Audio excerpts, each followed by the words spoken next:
This video dives deep into how One Piece and Attack on Titan use the sea, not just as a backdrop, but as a mirror of the human condition. Idealism versus realism, hope versus despair, freedom versus truth. Same sea, two stories, two meanings. Let's set sail. In One Piece, the sea is much more than just a setting. It's a symbol, a force, and one of the most powerful thematic elements in the entire story. At first glance, the sea is just endless and unknown. It's filled with excitement, danger, joy, and adventure. But at its very core, the thing that represents the sea the most is freedom. And that's what makes it so essential to One Piece, a story whose most consistent and powerful theme is the pursuit of freedom. First, let's look at the protagonist Luffy. He doesn't just want to be Pirate King for fame or fortune. He wants to be the freest person on the sea. And that dream ties directly into what the sea itself stands for. When you set sail in the One Piece world, you leave behind the structures and systems that govern everyday life. You're no longer bound by the laws of world government or the expectations of your home or your lineage. On the sea, you define your path. You choose your own crew, your destination, your way of life. This idea of choosing your own destiny is what makes the sea such a powerful metaphor. The sea is a thematic tool used to contrast freedom with oppression. Throughout the story, we see people escaping from different forms of control, political oppression, social hierarchy, family expectations, and personal trauma. And they do it by going out to sea. The sea becomes a place of rebirth, where people can reinvent themselves and chase their dreams. Whether it's pirates, revolutionaries, or even marines who go rogue. Characters often find themselves and find their own purpose through their journey across the sea. This symbolism is brought to life through the journeys of each Straw Hats. So let's look at a few. Take Nami, for example. She was once trapped under Arlong, using maps as her only means of survival. But once she's truly free, she sails to the seas with the Straw Hats and creates maps of the world on her own terms. Sanji's dream of finding All Blue, a mythical place where all seas meet, is born from possibility, curiosity, and things that can only be pursued at sea. One of the most emotional, powerful scenes that highlights this theme is when Nico Robin finally cries out, 本当に少しだけ望みを言っていいのだろう。私は生きたい。私も一緒に海へ連れてって。 This is arguably one of the most iconic scenes in the entire series. Robin had convinced that she didn't deserve freedom. She had been running her whole life, labeled as a criminal, used by others, and burdened with fear that everyone who came close to her would suffer. But then she screams for Luffy and the Straw Hats to take her with them. It's a declaration of her desire to live, to be free, and to finally sail on her own terms. It's a moment of catharsis, and it's the sea that represents that new beginning for her. Finally, the sea reminds us that freedom doesn't mean isolation. While every Straw Hat has their own dream, they sail together. One Piece tells us that freedom isn't something you can share. It's not about being alone. It's about choosing your own path and sailing it with the people you love and trust. And as they sail across the sea, Luffy and his crew show that that's what freedom really looks like. So in One Piece, the sea isn't just a background for a pirate story. It is the story.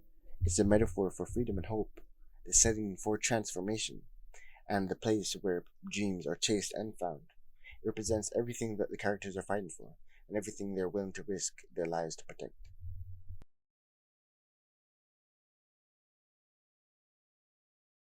But the sea means something entirely different in Attack on Titan. While Luffy and his crew embrace the sea as a place of possibility, Armin and Eren grow up believing that the sea is just a story, an unreachable, almost mythical boundary between the world they know and the one they can only imagine. Ever since they were children, they dreamed of seeing it. In a world defined by wars, fear, and survival, the sea became a symbol of something greater. To them, the sea was a promise. It was the ultimate destination, the farthest point away from the nightmare they were born into.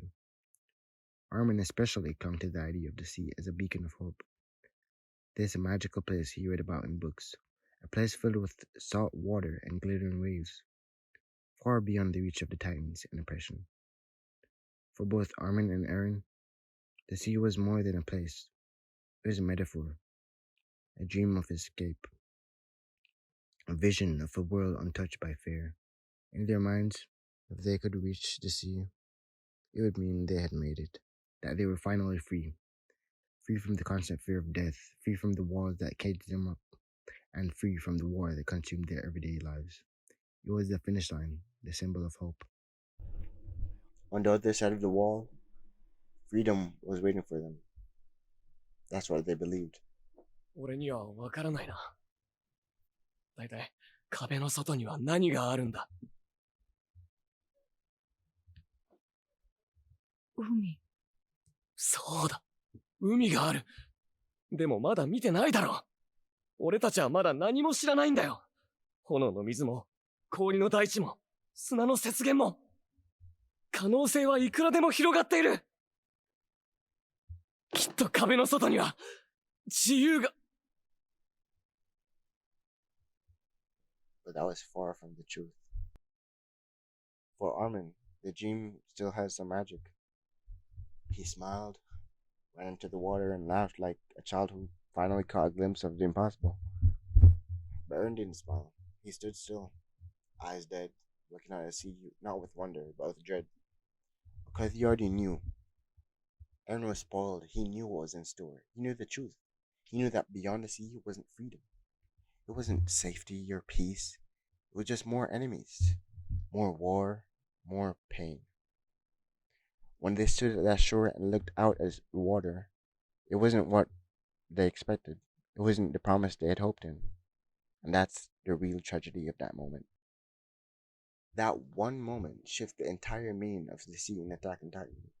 What once symbolized hope now becomes a harbinger of despair. For Eren, the sea is no longer a boundary to cross. It's a wall in itself, another layer of the prison, just with a different enemy holding the key. The sea didn't represent freedom, it represented more oppression, but by people instead of titans. It marks the end of their first dream and the beginning of a much darker, much more morally complex reality. This is a powerful contrast to how the sea functions in One Piece. In One Piece, the sea is the ultimate symbol of freedom. When Luffy and his crew set sail, they're embracing the unknown. The Grand Line is wild, unpredictable, and dangerous, but also a place of wonder and adventure. It's where they go to chase their dreams, where they write their own destinies. For the characters in One Piece, the sea is a liberation from the rules of the world, tyranny, and change from the past.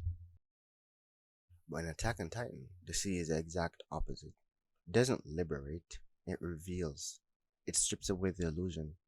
The world outside the walls is not the paradise they imagined it. It's a battlefield, one shaped by centuries of hatred, systematic violence, and deeply rooted cycles of revenge. Eren's reaction to the sea is especially important because it marks a shift in his character arc. As a child, he was idealistic. He wanted to protect his friends, to see the world and be free. But standing at the shore, staring at the sea, Eren realizes that his old dream is dead. Instead of finding hope and freedom, he finds enslavement, despair.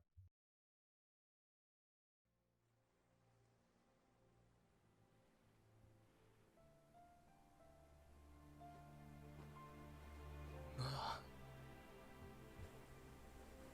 向こうにいる敵全部殺せば俺たち自由になれるのか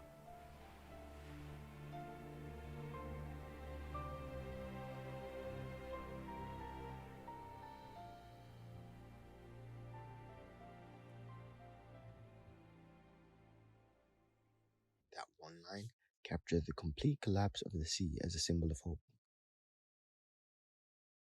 So when in One Piece, the sea represents your freedom to dream. In Attack on Titan, the sea represents the end of the dream of freedom. This is what makes the contrast with One Piece so striking.